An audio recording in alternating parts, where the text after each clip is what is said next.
Top quality और consistent performance के लिए सिर्फ सिल्वर पंप्स। टॉप क्वालिटी और कंसिस्टेंट परफॉर्मेंस के लिए सिर्फ सिल्वर पंप्स, नाम याद रखना। विधानसभेत देखील गाजलेल्या नाशिकच्या हनी ट्रॅप प्रकरणाची चर्चा आता नाशिकच्या सोशल मीडियासह चौकात गाजू लागलेली आहे। मी सध्या नाशिकच्या यशवंत व्यायामशाळा चौक परिसरात उभा आहे आणि या ठिकाणी आपण हा फलक बघू शकतो जो काही अज्ञात लोकांनी या ठिकाणी लावलेला आहे। हनी ट्रॅप एन्जॉय प्रकरणातील मान्यवरांचे नाव ऐकण्यास नाशिककर उत्सुक आहेत अशा पद्धतीचे हे बॅनर आणि हे पोस्टर जे आहेत ते शहरातल्या काही भागात लावण्यात आलेले आहेत। खरं तर या संपूर्ण प्रकरणामध्ये काही महसूल अधिकाऱ्यांच्या आर्थिक व्यवहारांची आणि त्यांच्या दिलेल्या परवानगीची चौकशी देखील आता गुप्त वार्ता विभागाकडून केली जाते। या संपूर्ण प्रकरणामध्ये अनेक मान्यवर अडकल्याची देखील चर्चा आहे।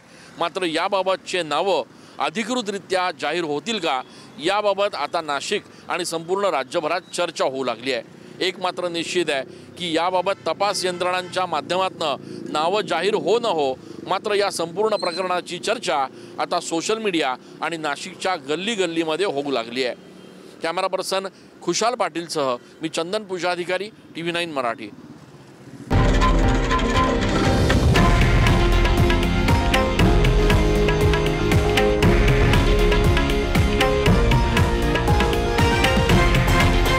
हे आहे देशातील नंबर 1 न्यूज नेटवर्क आणि आपण पाहत आहात TV9 मराठी, एकमेव।